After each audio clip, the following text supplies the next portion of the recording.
This episode is brought to you by Squarespace. They're the all-in-one platform that makes it fast and easy to create your own professional website. If you can use Facebook, you can create a website on Squarespace. I built the IceTFinalLevel.com and the PBHgear.com on Squarespace, and you should use them too. Start with a free trial at squarespace.com with no credit card required. When you're ready to purchase a plan, get 10% off with the offer code ICE. That's squarespace.com, offer code ICE. This episode is brought to you by Audible. Now, I don't know if you've heard, but my Dungeons & Dragons audiobook is out now, free on audible.com. It's called The Legend of Drizzt, spelled D-R-I-Z-Z-T. Audible is the world's leading provider in audiobooks with over 150,000 titles to choose from. And you get one free just by going to audible.com/iced. That's right. You get a free audiobook and a free 30-day trial at audible.com/ICET just for listening to this show. Real readers get their audiobooks from Audible. Upon initial contact with Ice-T's music, I had envisioned him to be an ill-mannered and psychologically unstable man with an extremely uneducated and barbaric frame of mind, whose raps displayed nothing but ridiculous jargon, shocking sexual audacity, and repulsive images of the ghetto. However, after further analysis of his music, I can deduce that he is the epitome of anti-disestablishment terrorism, who embodies the entire spectrum of the urban experience and struggle. But to make things more plain and simple to the layman, I find Ice-T to be the dopest, flyest, OG pimp, hustler, gangster player, hardcore motherfucker living today. To be honest, I am totally and completely on his dick. Welcome to the Ice-T Final Level Podcast, featuring your co-host, Mick Benzo, and your host, Ice-T. Okay, what's up, people out there? This is the Final Level Podcast number 16 with Ice-T and my incredible player buddy and co-host, Mick Benzo. We ain't been around for a minute, man. People have been going crazy, getting mad at us, saying, our podcast is flaky because we missed a week or whatever. Yeah. We've been on the road. Now, those of y'all that have been following us, we've been out. We've been gigging all summer. We've been meeting the people, and we've been doing what we were supposed to do, and we actually did get 2 podcasts live off the Mayhem Fest. Yeah, we did one with Korn. We did Axe and Alexander, Burning... Upon a Burning Body. Upon a Burning Body. That was pretty cool, too. It was definitely dope, and, that's what this thing is about. It's about letting you guys hear, just how people are, maybe not in front of, a news broadcaster or something, just catching the homies live, catching the people I work with live and having some fun. So due to the fact when we got home, there's so much drama in the news. The world seems to be in extreme turmoil right now. Everyone's familiar with the Ferguson situation. It's crazy right now. Then you got this whole ISIS situation. Wow. You've got all the stuff that's happened in the Ukraine. I mean, the world, right, in the Ukraine, the world is crazy. Missing jets, missing people, planes getting shot out of the air. You know what I'm saying, Mick? I mean, it's unbelievable, man. You can't laugh about it, but it's just wild. It's a global thing that's going on right now. It's just not self-contained. It's all over now. This is what's so bad about it. It's terrible, And man. the wild thing is, when things like this happen, people turn to people that have known to be outspoken. They know Ice Cube is outspoken. They know KRS. They know Chuck. Talib Kweli. He's out there right now in Ferguson. Lots of people are known for speaking, including myself, and people are just looking for answers. But I always say, the people have the answers, and even though we're in a way spokespeople, I'm not a genius. I just have my opinion, and that's really all it is, And like my thing is, we need 20-year-old leaders. We need 19-year-old leaders. We need, because when we were kicking up dust really heavy, we was in our 20s. We was the youngsters, you know. And we need the youth. Youth's voice is what we need. That's what now. we need badly. Yeah. Because that's what the youth listen to. You know, I'm as old as they fathers. You know, maybe old as they father's father. Right. You dig? Right. So my voice doesn't move the people like it did back in the day. And my job is not only to speak, but to inspire. When we started speaking about this stuff, you know, it seems so foreign to other people. But when you live in the neighborhood, when I started rapping, I'm living in the hood. I'm hitting the corners every day. And this is just the way the cops behaved. You know, if they could, they jack you and they forget your rights. You're poor and you ain't got no money. And therefore, you can't really fight us. You know, now, I spoke out about it, and of course, you know, the mainstream white America, they like, well, this doesn't happen. But it does. It happens every day, It still man. does happen.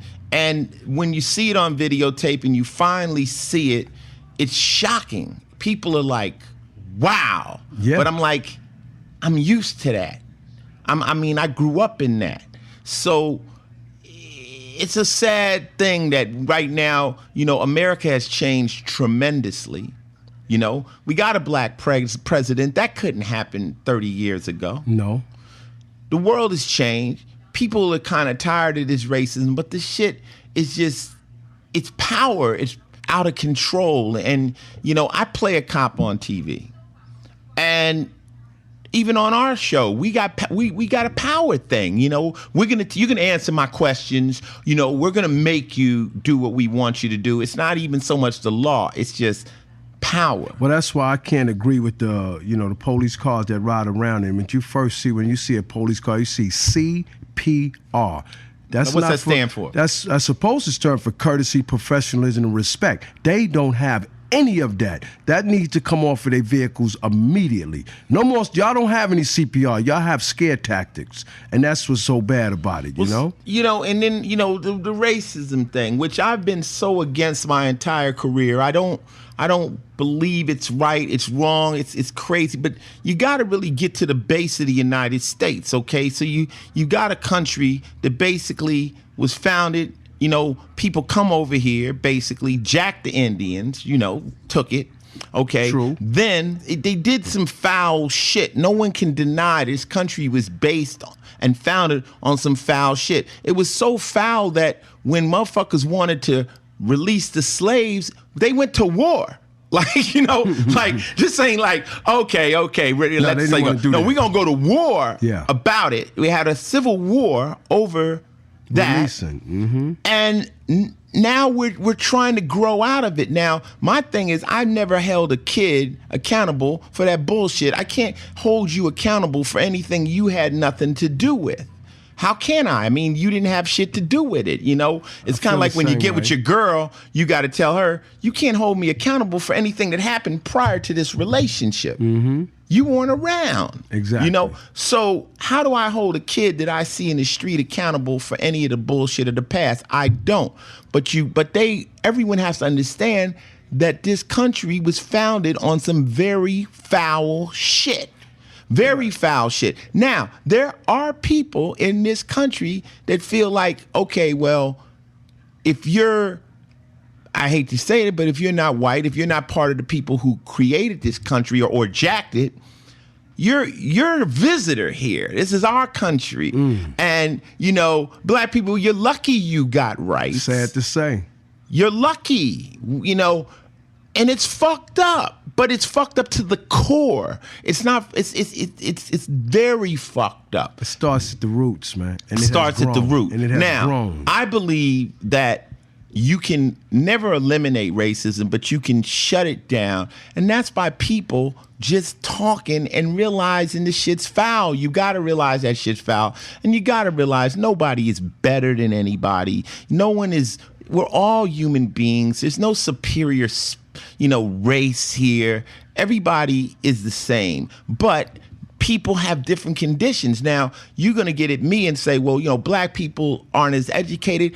Yeah, motherfucker, you know, we just got books. It was illegal for black people to have books. To read. You know, so it's kind of like you can't start me at a race 300 years later and expect me to be on the same ground. Shit has been fucked up. So this is the world, United States we live in. This is the United States we all love, but it's got a lot of issues.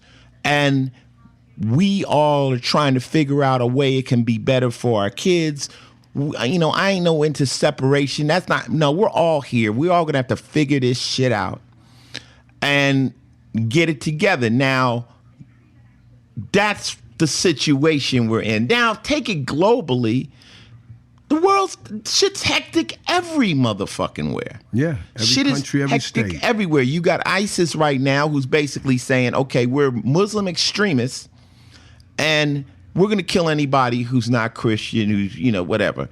The bad thing for that is that makes all Muslims look bad. And that's not all Muslims. This is just this particular group of Muslims. Mm-hmm. So now that makes it easy for people to say, I hate all Muslims. You dig what I'm saying? So it's out of control right now. And I don't have all the answers. So what we're going to do is we're going to turn this shit over to you guys. And what we call in the streets, you know, we call it building. That means let's exchange ideas to hopefully come up with a better solution. People, when this shit happens, people look to radicals. They look to people that, well, you know, let's go kill everybody and all that. You know, that gets the headlines. That gets all the bullshit. That's one of the reasons I didn't go to Ferguson. I was very tempted to go to Ferguson, but I said, what the fuck is going to happen if I go there? What am I going to really be able to do outside of go to jail? And I mean, right now in Chicago, kids are getting killed every weekend, like 50. It's like crazy. Detroit as well, bro. So, I mean, basically, like you said, we have to come to a common ground that we can actually try to resolve some of these things. And protesting don't help, man. Protesting don't help. It really don't. It causes them guys in blue to act up a little bit more, too. You see that they be the ones that's act up, and they not all bad police. I can't say every cop's a bad cop. No, absolutely that's bullshit. Not. Absolutely not. There's a bunch of bad apples in that bunch, and it screws up, just like you said, in reference to the Muslims. You know, it's bad apples in there, so it makes all of us look bad. One bad apple can spoil a whole bunch for no goddamn reason. So why don't we open up the phone lines? Yeah, let's see what y'all got to say about this. You know, I mean, sometimes Ice-T, even though y'all think I got all the answers, I don't have all the fucking answers. And a lot of the information I get is from reading and from other people that kind of come to me with their concepts and their theories, and it helps me understand things better. So I don't come off trying to say I'm an authority on all this shit. I'm just like you, trying to figure it out. I've been trying to do it for 30 years. Okay, so who's the first person on the line? Hello? Hey, what's up? This is Ice-T and Mick. What's happening, man? What's on your mind? What's good? How you guys doing today? Who is? I'm from Chicago, and it's pretty crazy out here. And I do believe that we need younger boys and younger generations to take leadership. I think the younger people will listen to them more, and you know, be more positive influence on everybody else. And we can't do no protesting. It just gets more crazier, and people want to get all heated up, man. You know, start shooting at each other. So what part of Chicago are you in, my brother? What part of Chicago are you in? I'm from the west side, called K-Town. And you guys, I mean, I'm aware Chicago's been hectic. Like, on an average weekend, a week, how many people are getting killed out there? How many kids? Probably 25 to 30 kids. Wow. Damn. And that don't even make the news. It doesn't, you know. It doesn't. But it's pretty crazy out here, and it needs to stop. Especially still a lot of gangbangers around, which is not cool. Do you have any idea of any solution, or what do you think people can do? What can happen? Maybe they can sit down and talk to each other. Well, you know what? I'm from gang culture. I'm from South Central Los Angeles, where, you know, Chicago has always had a very strong gang presence, in LA too.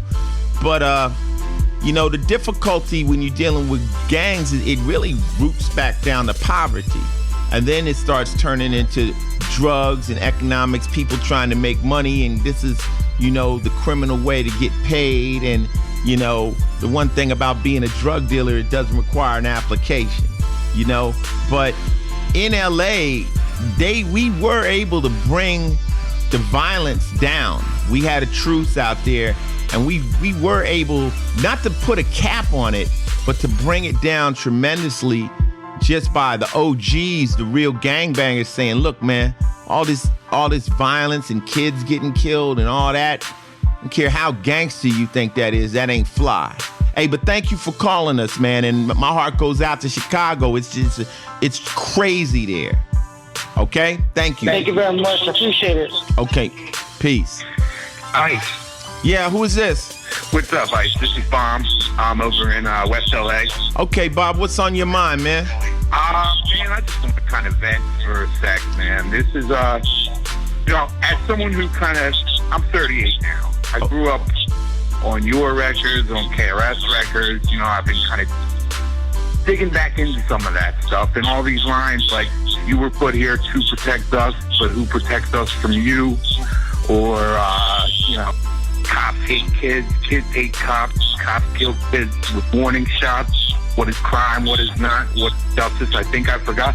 All this stuff that I was hearing that was blowing my mind as a teenager, early teenager, 87, 88.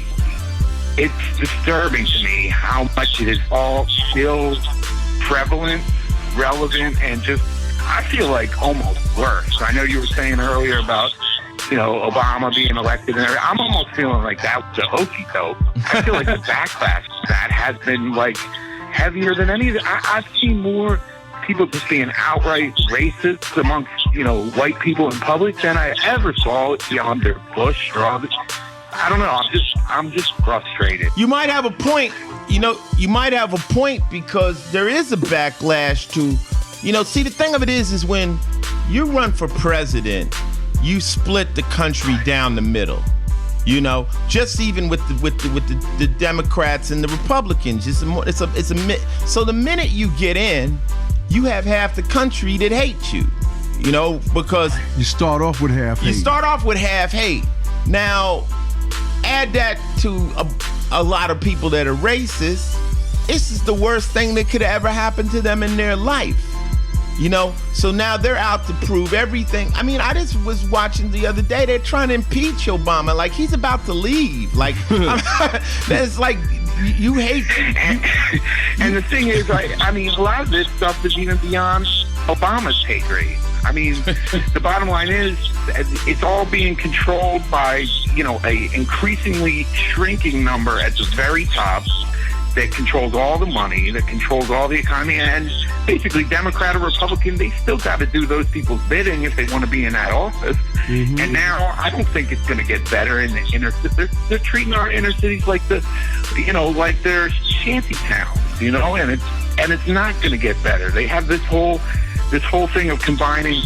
We got privatized military, and then privatized spending as far as defense. Privatized prisons.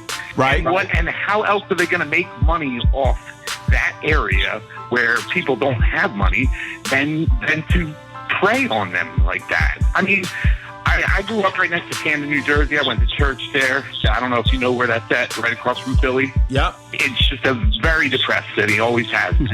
Well, since the 80s anyway.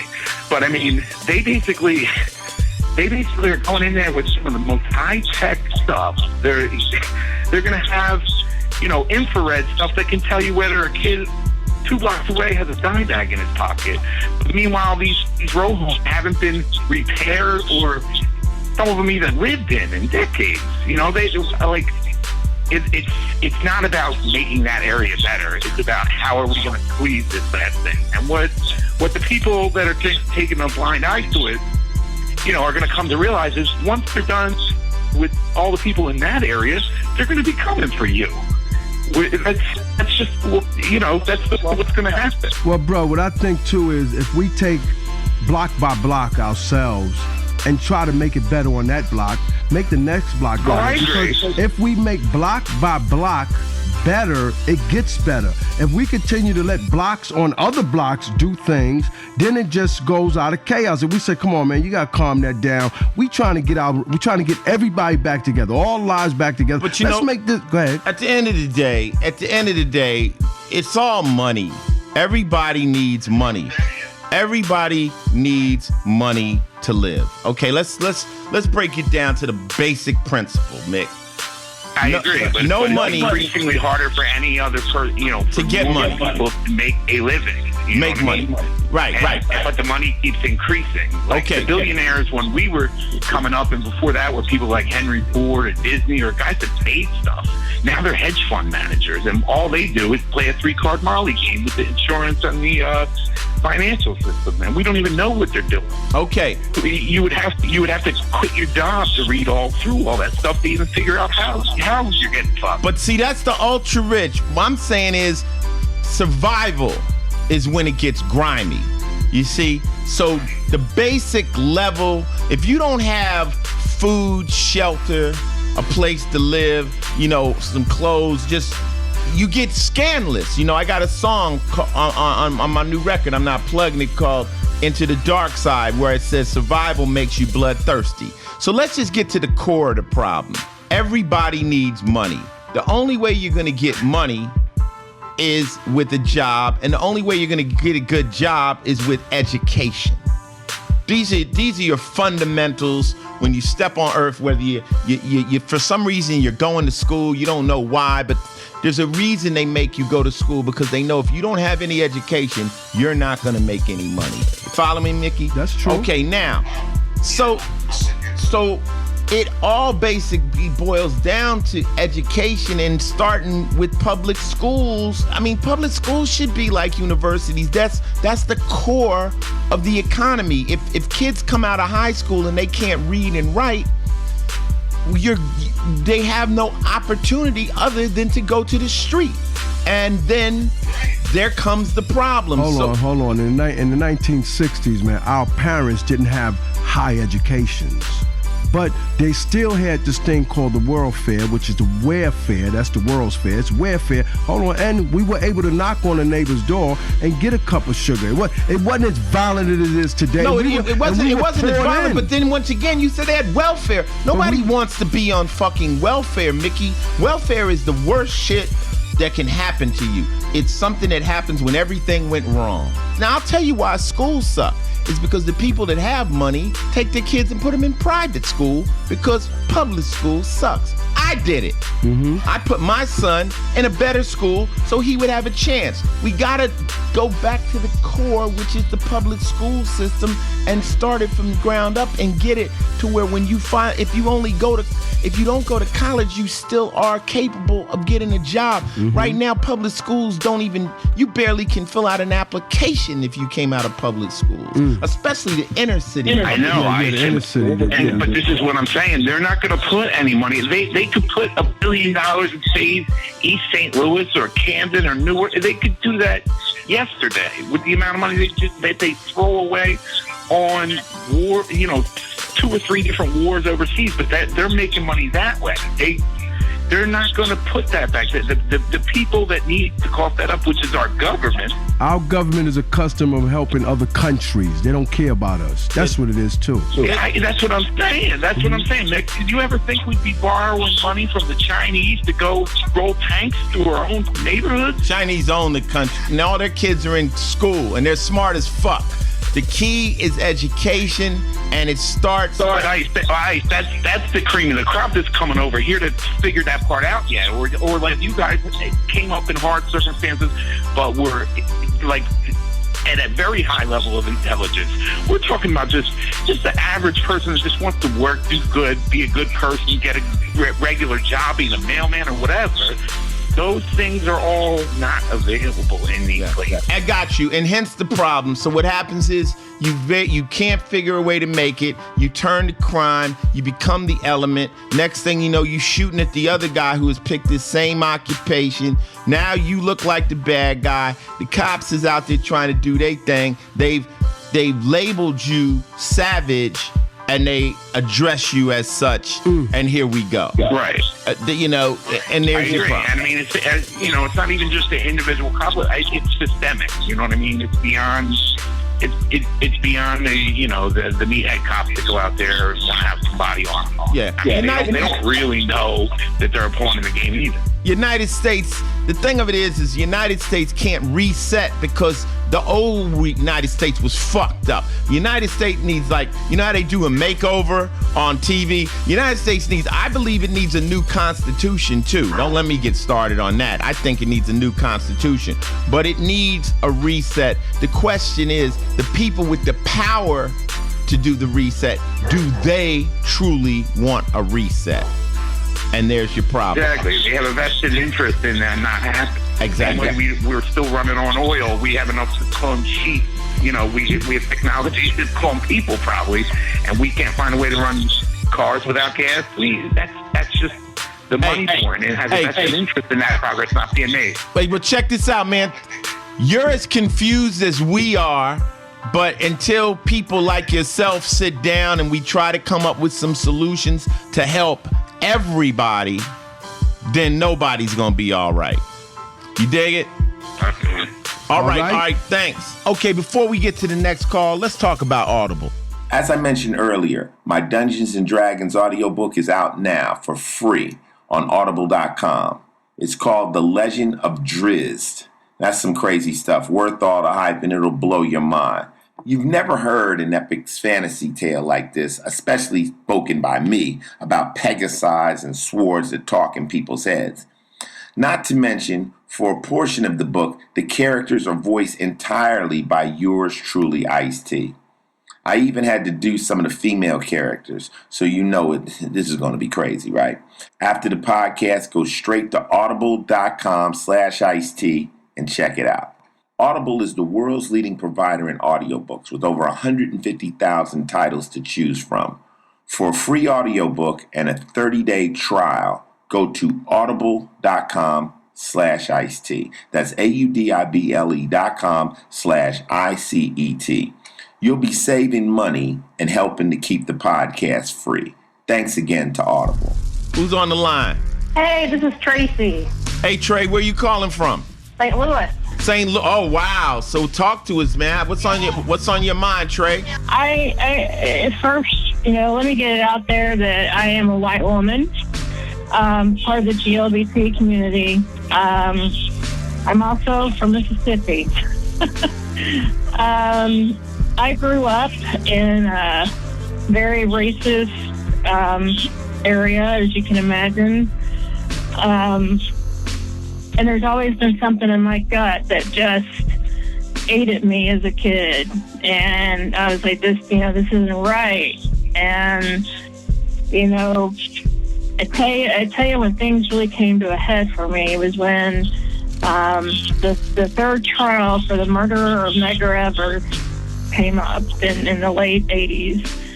And, I started seeing justice finally being done for these individuals who were shot for one reason and one reason only. They were black. And I don't get I don't get a lot of people in my race that, and even in the GLBT community, I've heard so much this week, people posting on their Twitter and Facebook on, do these protesters not have jobs, or must be nice to be on welfare, and, making all these stereotypes that are killing us. It's killing, the stereotyping, this time, a little over 2 weeks ago, I would never I never would have thought I would be on the ground in Ferguson. And I tell you, I've been going down trying to help and donate and do all I can to, help individuals there. But the main thing I've been doing, and I think you referred to this with the young man from Chicago that called in, that I just think it was right on the money, is that we've got to talk. People got to sit down, and I've had some conversations this week that I've become friends now. We've talked every single day or seen each other, met up in Ferguson, and she point blank told me, I don't like white people. You know what it is? At the end of the day, if you got any degree of intelligence, like obviously you do, racism is stupid. it's just stupid. You just can't necessarily look at somebody and make a snap judgment of who they are. You know, you can't do that. So it's stupid. It's a sign of ignorance. You know, I can't look at anybody and go, oh, he's wrong, or he's that, or this is how he feels. You know, I always use the term, I judge a devil by his deeds. You know, I don't really care what you look like. Maybe we need more platforms where we're interacting together more so than just one platform where you see a show with just a black talker and just a white talker. Let's interact a little bit more. Maybe it can actually start to change something. It's what's been happening. I mean, it's been unreal, the number of conversations I've been able to have, and people are like, damn, you know, you come from where you come from, and you can change, and I can change. You know, I can change my mindset on, you know, not all white people suck. A lot of us do, but there's a lot of us that, you know, I have a 4-year-old nephew and a 10-year-old niece that I want to change their world. I want to make sure that by the time they get my age, I want this to be a non-issue. You know what it is? I'll tell you what it is. As far as I'm concerned. It's just like, you know, if you want to get somebody mad about racism, tell them it doesn't exist. First, you just admit it exists. Okay. But everybody ain't racist. Like, that's just not it. Every black person ain't white. So you have to judge each person by their character. Racists don't do that. They just look at you and they don't like you, and that's ignorant. I can't put it any other way. It's just stupid. You know, you can't say, oh, well, this guy, he's Arab, so he wants to kill the United. No, the nigga might be a hip hop fan. You don't know what's in people's minds. And you know, me coming from the hood where it's easy to fall into these traps, you know what I'm saying? Because you don't have it. You have to learn out of that too. You have to learn. You have to go around and, you know, meet white kids that are just down, will die for you, so to speak. You know, you got to meet people. And that's the one thing I've done with my guys is I take them around the world. But once you get the media in and they can portray people all one way, and then ignorant people fall in. You know, if all I watched was, you know, what's the show I watched? The swamp dudes down in Mississippi, swamp people. Right. If all I watched was swamp people, I would think white people can't talk. You know what I'm saying? But the swamp motherfuckers is crazy as a motherfucker. But that's just the swamp guys. That's how they get down. I ain't mad at them. They jumping in the water after alligators. You know? So you have to understand the world is made up of a bunch of different people. Hey, you know what? But thank you for your call. Stay strong in Ferguson. Stay strong in St. Louis. You know, this is just one bad situation that echoes hundreds of them. Can I just say that I've been a huge fan of yours from the beginning and from way back. And I mean, if you had, you know, if you would look at me, you would think, But I've been a big fan. I believe in what you preach. You stand by what you preach, and I really appreciate that. And I appreciate you taking my call. Hey, you know what? That's one thing I learned, and I had to learn firsthand. I can never put a finger on one of my fans. I would think, you think, and man, like the oldest lady walking down the street with a walker would be like, Ice-T, that's my man right there, and take and snatch her granddaughter and shake her and tell her about me, and you just don't know. And that's another lesson I learned. We're all growing. All of us humans are growing. And a lot of things you thought today, tomorrow, you'll be like, wow, I was stupid. That's what life is. Okay, thank you very much for calling. Hey, what's up? This is Ice-T. You calling Final Level Podcast. This is the People Talks Day. What's on your mind? Hey, hi, Ice. Who are you? Where you at? Hi, I'm Dave. I'm in Chirk, which is a little village in Wales in the UK. Wow, international. Look, I told you, Mickey, we ain't just in the hood. Hey, we all over, baby. They feeling it. That's what's up. So what's going on in Wales? What's on your mind over there? This should be good. Well, I've been listening to your previous callers, and there's a couple of things I want to bring up. I want to put something into perspective for you. It's been all over the news here about all the riots in Missouri, but the media, when like shit kicks off in the US over there like this, they always blame the gun laws and the right to bear arms and say, oh, it wouldn't happen if the laws were the same as it is in the UK. What do you, Mick, think that if, your constitution was changed and, your right to bear arms was taken away, do you really think that all this would stop, or would it not?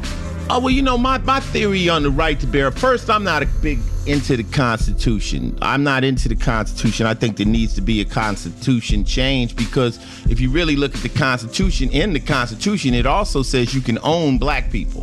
So, and all these guys signed the Constitution. So, I mean, to me, the Constitution is void. It's like, if you thought that was okay, then all of y'all were obviously insane. So, it's void. But let's go to the right to bear arms. My attitude about guns is I don't need one if nobody else got one.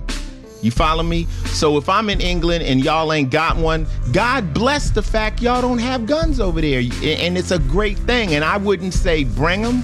I would say keep them away and keep it like it is. The problem is the United States is infested with weapons. There's no way you can get them. Them shits is in our culture. It's deeply embedded. And if you read the Constitution, it says that, we have the right to own our own militia.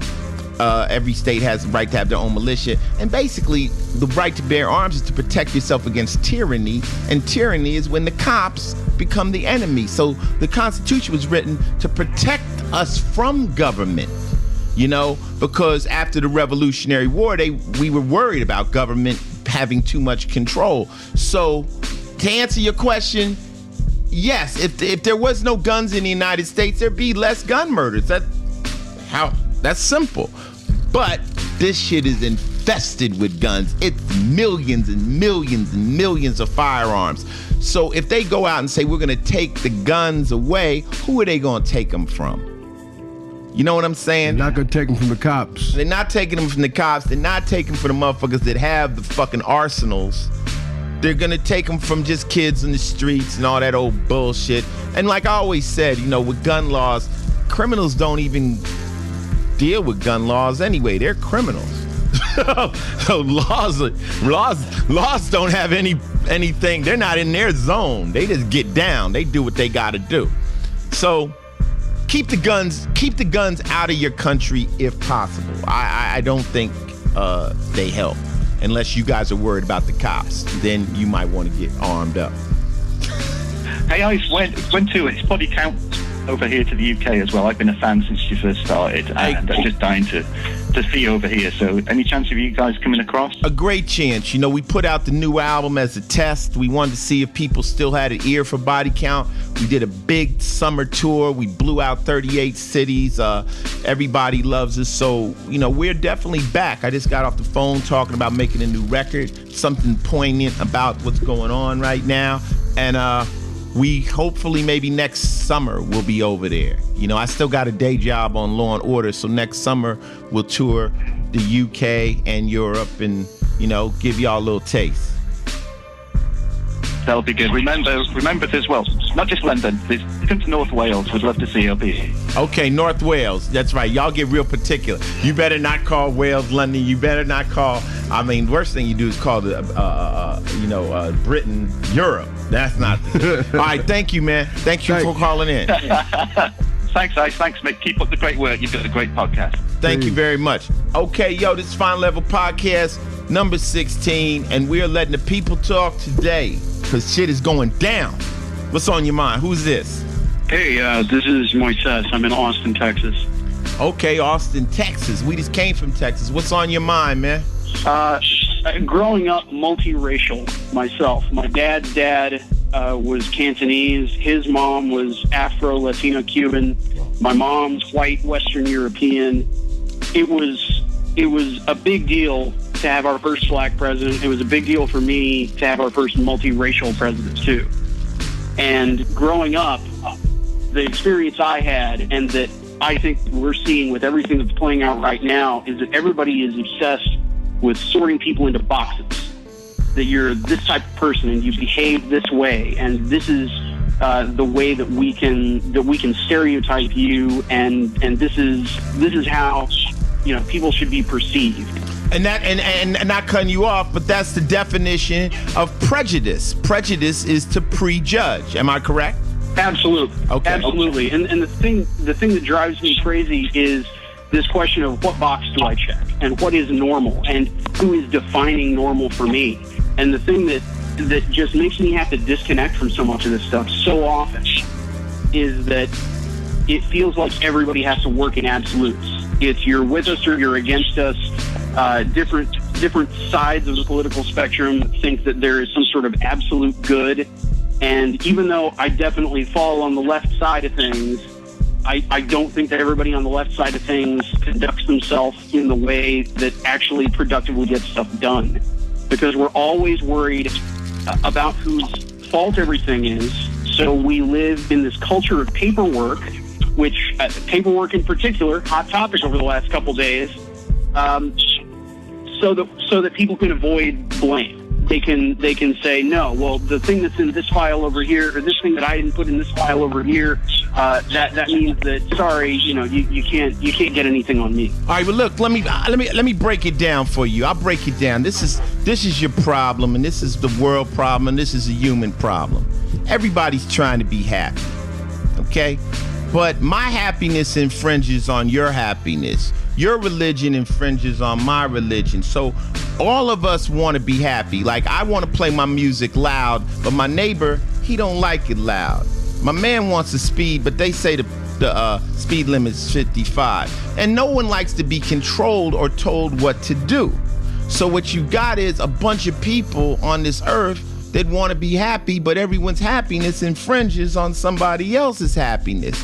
So no, it's practically impossible to get peace because everybody people that want to get high, and they're like, well, why can't we get high? It's our body, and that's a great point.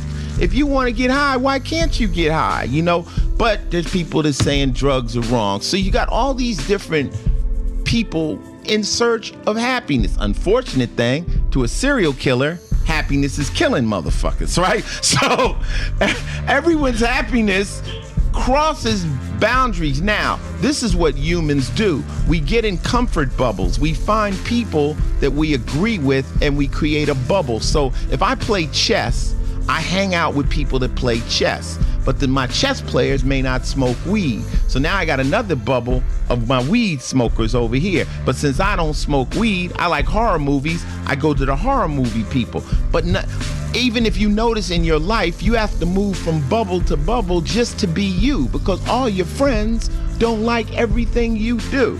So the world is fucked from the jump. It's like, because everyone wants to be happy. It's not that people are mean, it's just that this is happiness to them. Even if we go to the extremists, these cats, ISIS, their belief is that if everyone was Muslim, the world would be better. And we're gonna kill everybody that doesn't agree with us. But that's a weird form of their happiness. This makes them happy. So this shit is crazy from the ground up, baby. And what do we do? What do you do? I'm giving that to you now.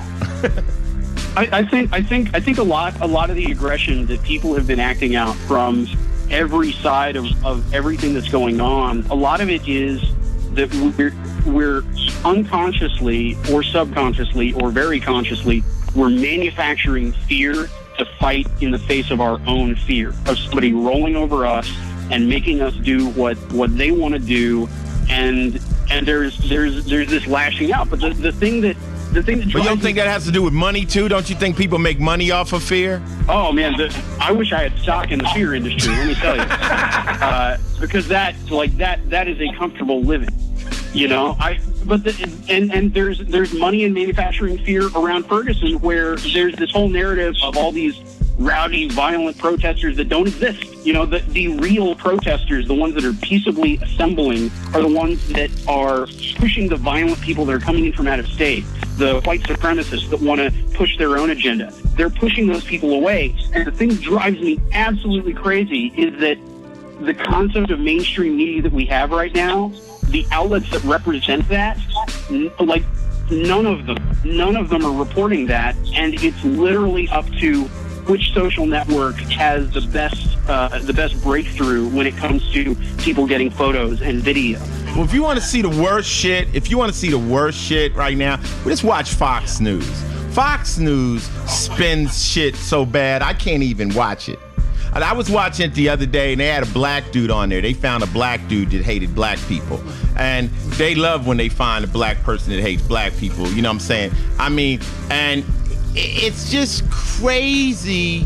You know, but see, right now, the press if the press can't spin it, they don't report it. They need to spin things. A good story isn't good without a spin or a twist. So we're in a very crazy world right now, and the internet allows a lot of information to go, but it also allows a lot of hate to move back and forth with too.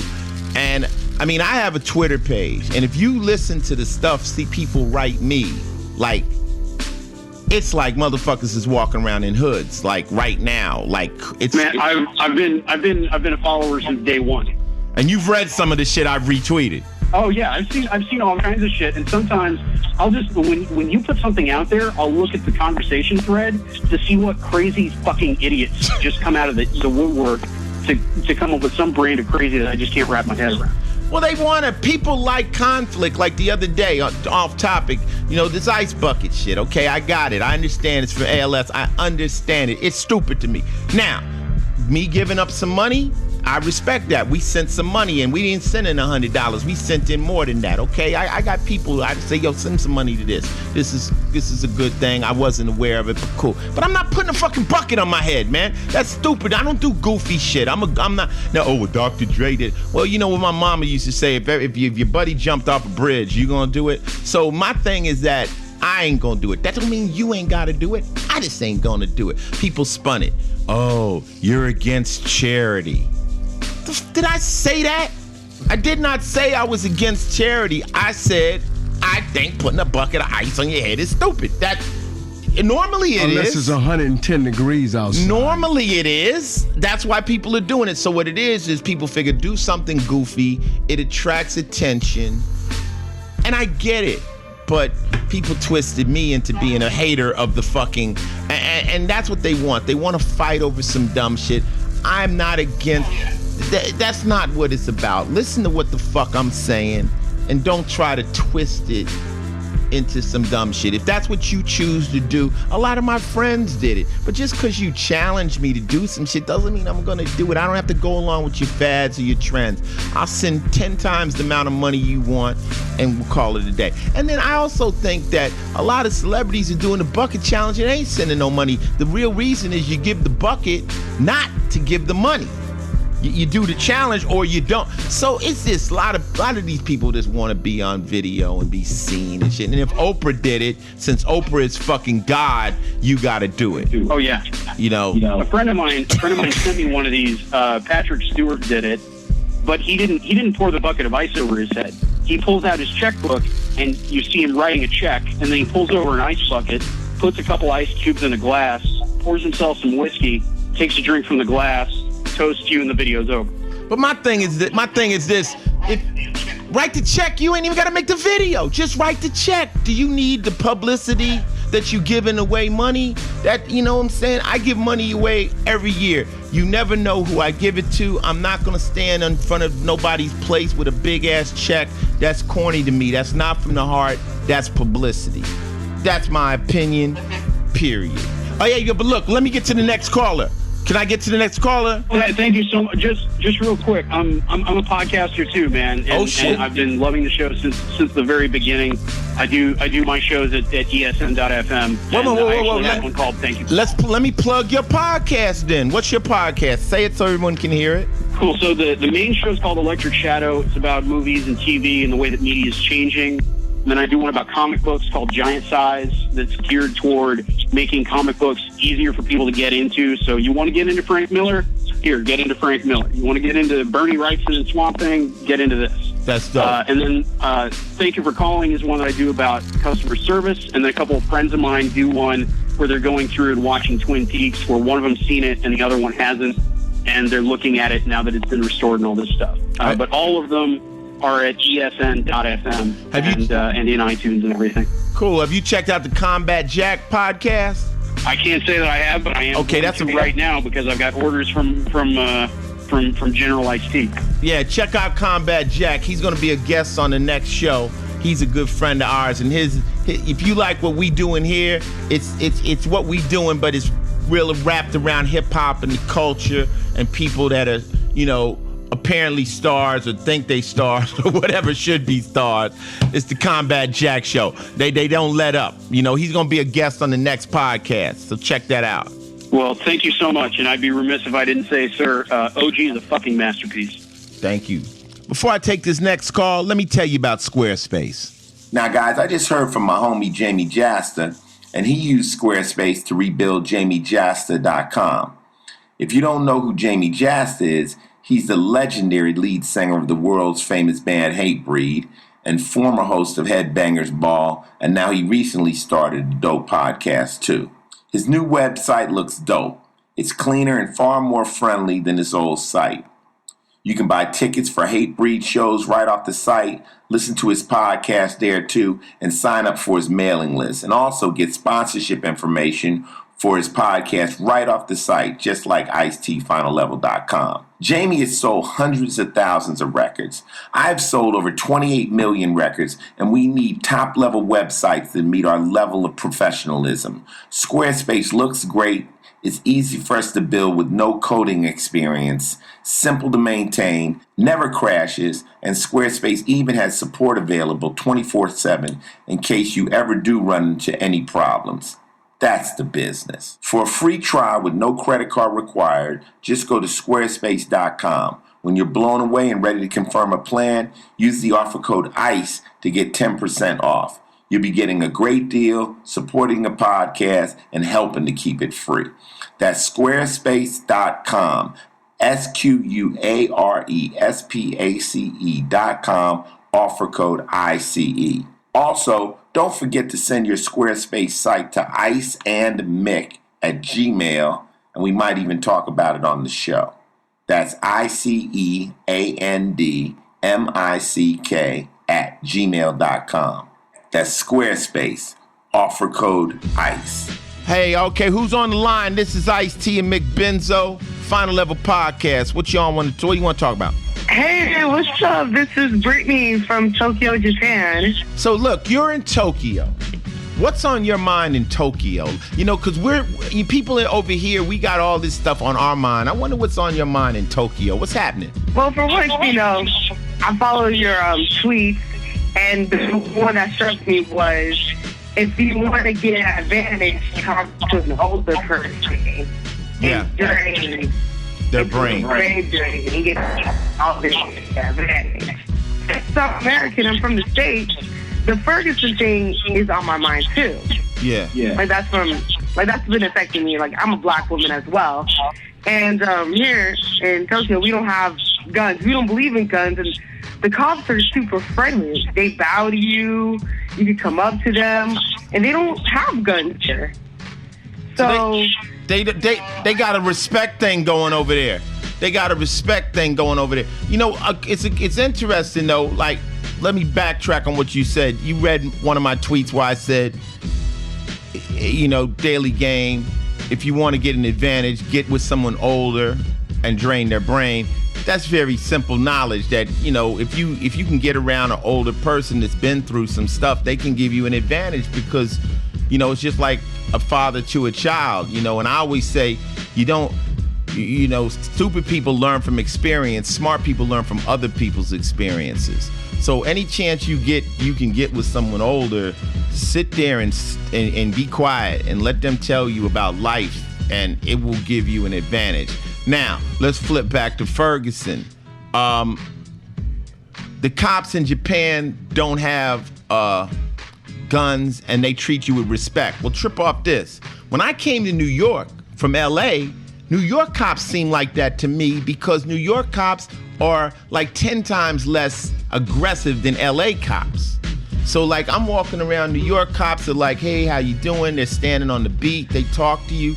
Some of them got pop bellies and dreads, and Where in LA, when they get out of that car, they're in motion because cops don't walk the beat in LA. So whenever they come out that car, it's for a reason. And they got their vests on, they all think they're actors, they're all in shape, and it's never a good thing. So when I got out here, the cops were totally different. So now you're telling me in Japan they bow to you? Yes, one time, I had a cop knock on my door one time, and at first I was a little skeptical, but then he told me, and I also speak Japanese too. So then he told me that, he wanted to check around the neighborhood to make sure that I'm safe. And if anything happens, I could come over to the police station. And they usually register people to make sure that they're safe and to make sure that they're safe and that they're in their neighborhood. Let me ask you a question. To protect that certain neighborhood. Let me ask you a question, though. This is interesting to me because I'm a international world traveler myself, and I'm saying that with a laugh. Racism is different everywhere. How do they look at black people in Japan? They really love black people over here. They really do. They really love the hip-hop scene. They think it's really, really cool. And they have hip-hop dance classes. And they actually do want to be friends with us, but some of them are really, really shy. But I can walk around with a hoodie and a sweatshirt. I wouldn't be bothered. They love us. They love us here. And Japanese guys, they love black women over here, too. Now, let me ask you a question. Now, is there racism there? Is there somebody that they don't like? Well, there isn't racism. It's more about Japanese kind of against non-Japanese people. That's the type of discrimination. Like with us foreigners, with us Western non-Japanese people, we could get away with certain things because it's not expected. Because they don't expect it from us. But sometimes, I do, of course there's special treatment. Like, sometimes, I have a boss, and sometimes he'll be easier on me because I'm the foreigner. But with other Japanese people, he'll be kind of, a little bit more stricter and harsher because that's the way it is. Yeah. Or sometimes Japanese people may have to work, almost always have to work longer than the foreigners because it's expected. Wow. You know what's interesting? You know what was interesting to me traveling around the world? It's as far as being a black American, a lot of countries don't hold me accountable to American politics. So they might have a disagreement with the American politics, but then because I'm a black American, they that ain't your fault. They don't hold me accountable to the government. You follow what I'm saying? They Yeah. They say, well, it ain't you, but they got a problem maybe with white people that come from the United States. They feel like, okay, y'all are the ones that, but they don't, it's crazy that, black people get love every place but here. And it's only certain people here that got that bullshit still going. But it's wonderful. I need to come to Japan. I got to go back out there on tour because, I like how everybody bows to everybody and it's fly out there. Well, thank you for calling. Oh, one more thing. Well, a couple more things. Japan, we love Obama. They made Obama dolls. They love Obama. And also, I made a group called Tokyo Connections because when I was out in Tokyo, I didn't know anything or know anybody, but it's a group called Tokyo Connections, and it gives people support, and I give people advice on what to do in Tokyo, the events to see, the type of jobs to get, and all sorts of stuff. So it's really helpful. So if you come there, so how do you find Tokyo Connection? Oh, you can find it on Facebook. Just type in Tokyo Connection on the Facebook search button, and you should be able to add yourself in. Okay. It's a Facebook. So when we go back there, we're going to check in with you, and you're going to have to show us how it's done. You feel me? Plus, you speak Japanese, so we need that hookup. Yes, please come to Tokyo. All right, that's beautiful. Thanks for calling in. All right, thank you.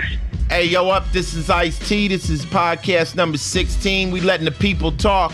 Who is this? This is John from Atlanta. What's up? What's up, man? What's happening? What's on your mind? I wanted to talk to you about hardcore and the progression of body count and the way it's going. Okay, good topic. I heard you in Atlanta at Mayhem Fest, and you said that people classify body count as a metal band, a grindcore band, a New York hardcore band. What New York hardcore bands influenced Body Count as a whole as far as the progression of their music? I think they call it New York hardcore because if you listen to stuff like Biohazard, is Sick of It All, it's kind of like guitars, but the lyrics are kind of spit out kind of like rap. You know what I'm saying? Madball, groups like that. But I hadn't even heard those groups before I started Body Count. So it just so happens that New York hardcore has a similar feel as Body Count. You understand? So when I created Body Count, I started from an empty slate. I liked Slayer. I was into Slayer because Glenn Friedman, who worked with me early, was a good friend with Rick Rubin, and he turned me on to that band, and I just dug it. And then I was into Black Sabbath because that was one of the first rock records I had. And I just wanted to kind of mesh the speed and the sound together, but then talk about shit I was familiar with, which was the streets and street life and issues. So I tried to merge all those three together to create a unique sound. Now, of course, my unique sound sounds like other shit. And that's why they try to put us into these categories. And I think categories hinder the music. You know, I think Talk Shit Get Shot should be getting played on hip hop stations, you know, but because it's guitars, they won't play it. But I'm rapping in it, and it's hardcore. But you know, it's that's, you know, I think if you're a band, I think you should just make your music, and whatever category you fall in, so be it. Well, with that being said, a lot of the hardcore roots and stuff like that, you know, starts in small venues, and you know, the video for Cop Killer, you see a lot of people diving and going crazy. You know, it was alive. You know, it's like a really big punk scene. It seems like something that's really been lost in, you know, modern day hardcore and modern day punk. Would you guys, as Body Count as a whole, ever go on tour, as in small venues with no barricades, and let people go buck wild one more time? Well, you know, it's crazy. Right after the Lamb of God situation, that no barricade thing doesn't work, you know, because people are getting seriously hurt. You know, I'm good friends with Randy, so you gotta kind of limit it. I mean, our first tour we went out with DRI and Exodus, so can't get much more punk than DRI. But I think that, to me, hip hop has always been punk, and it has always been hardcore to me. Once you say, fuck what you're going through, this is how I feel, it's rock. You know, and even with rap, we don't R&B the mic, we rock the mic, we rock the house, we rock shit. So rock is attitude, rock is fuck how you feel, and this is how I'm feeling. You dig? All those categories, they just help to isolate fans from each other, which you don't really need. You know, if you just said, this is music, do you like it or not? You know, that's what I'm about. I'll listen to shit and I'll say, well, it sounds like this, sounds like that, but the shit is good. And if you listen to like Slayer and you listen to the lyrical delivery, it's like rap. They're not singing, you know? So, you know, if you listen to Subterranean Homesick Blues by, you know, back in the day, you know what I'm saying? He wasn't singing. Bob Dylan wasn't singing, he was rapping. Or Johnny Cash, shit's rap. I mean, it's like, fuck the categories, just music. You gotta start with an empty slate as an artist. You gotta be like, I don't know what we are, we're just gonna be dope. And, you know, you drop the beats, and if it sounds good to you, then that's your music, man. When you start trying to fit into categories, it gets real bizarre. Okay? Hey, yeah, thanks for entertaining me tonight, man. All right, my man, take care. All right, who's on the line? This is Ice-T and Mick Benzo. All right, cool. It's Pipper from Dallas. Pipper, my super fan. That's Pipper. How you doing? You made it in, Pipper. How you doing? I am doing great. And first of all, I do have a serious discussion. But first of all, I got to say, seeing you in Dallas was the best. Meeting you, even though I said some stupid shit, was great. I had like the third best time of my life at Mayhem Fest. Well, you know what? It's cool, though. You know, people on Twitter, you know, I got almost 500,000 people on there, but some people you notice on there, and you always comment, and I know your name, and you've called, and so it was funny when I saw you at the show and you like, this is Pipper. I'm like, okay, bam. Got to show us some love. Tell them what we did. Mickey, you wasn't there. What happened when I saw you? What happened, Tipper? Pipper. Pipper, what happened? So, first of all, I was front row for a body count. I was rocking it. It was great. I got great pictures. So, my friend got sick. So, we, left the building. We, totally left. We were in a corner where we were, totally out of the arena. And all of a sudden, I see Ice-T and Coco driving around on a golf cart. And I was like, hey, Coco lady. And he did a U-turn. I was like, I was gone. I seen her in the parking lot, you know what I'm saying? And we busted a U-turn. I told Coco, I said, that's Pipper. She's one of my final level followers on Twitter. And we stopped and we took some pictures. And that was real love. And that's how it happens. That's how it happens. People don't know that sometimes this fan stuff becomes real. So what's on your mind, Pipper? Speak on it, because I know you're very opinionated. Yeah, so here's the deal. So from 94 to, 97-ish. So first of all, my dad is a full-blooded Cherokee. My mom's white. And from 94 to 97, my main man was a black guy. And we had racism. I mean, we got stares. We didn't get served at restaurants. I mean, it was horrible. And now I'm with a Japanese Mexican, so you can say I'm international. And we still get the same stuff sometimes. And I was just curious. I mean, you and Coco, you're a famous couple, so I was wondering, Chef Leela, if you guys, still get the same stuff even at your set. I mean, not really. I mean, we live in New York City, so that's a good thing. If we lived in a small town, it might be different. But in New York, pretty much everything goes. Everybody here, it's really melting pot for stuff. You know what I'm saying? I always say that, the comments will come from the person that's deprived. So if we're going to have a problem, the white girls won't say anything because they don't mind being with black guys, but the white guy will say something, because he's deprived. Right. I got the playmate, right? So he's deprived. The funniest thing I ever heard was one night where we were coming out of a restaurant and a white man in Dockers was like, I guess I got to learn how to rap. So he was just a good old hater, and that was just his little comment. And then, I had one time we were in Harlem, and a couple of sisters, they saw Coco walking in Harlem, and they didn't realize who she was with. And one of the sisters was like, oh, look, white girls all up in Harlem now. And then one of the girls recognized me, and she like, oh shit, bitch, that's Ice-T. That nigga don't give a fuck. He will knock the shit out of you. And then the girl's like, oh no, that's Coco. I love Coco. And then the whole shit flipped. So, people still on that bullshit, but we don't let it get to us, because honestly, like I say, it's 99% love. Well, I'll say 99.9% love face to face. But all that hate happens on the internet where people are hiding, and we all know they cowards. But like I said, I cannot even remember when I've ever had any man walk up to me in my face and say something disrespectful to my face. And in my whole life, it just doesn't happen. Motherfuckers will say it when you pass them or in the cut or you overhear them, but never just that straight confrontation, walk up on you, say, you's a motherfucking sucker, I hate you, none of that. It never happens.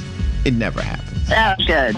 Yeah. We've never gotten that bad, but I mean, we don't live in the hood, but it ain't good. And for some of the other colors, we're not giving up our guns.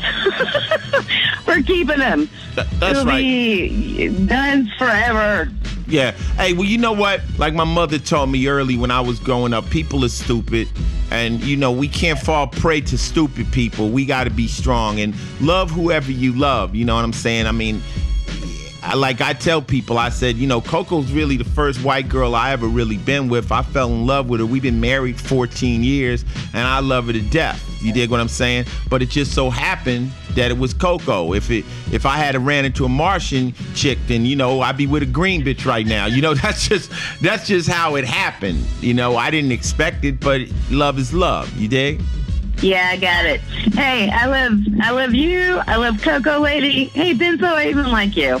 Yeah, all my boys love Coco. They like Coco. It's funny. I was at a players ball one time, and my buddy Al P was told they gave Coco an award because they said, we know Coco, we love Coco, because we know as long as Ice is with Coco, he ain't going to jail.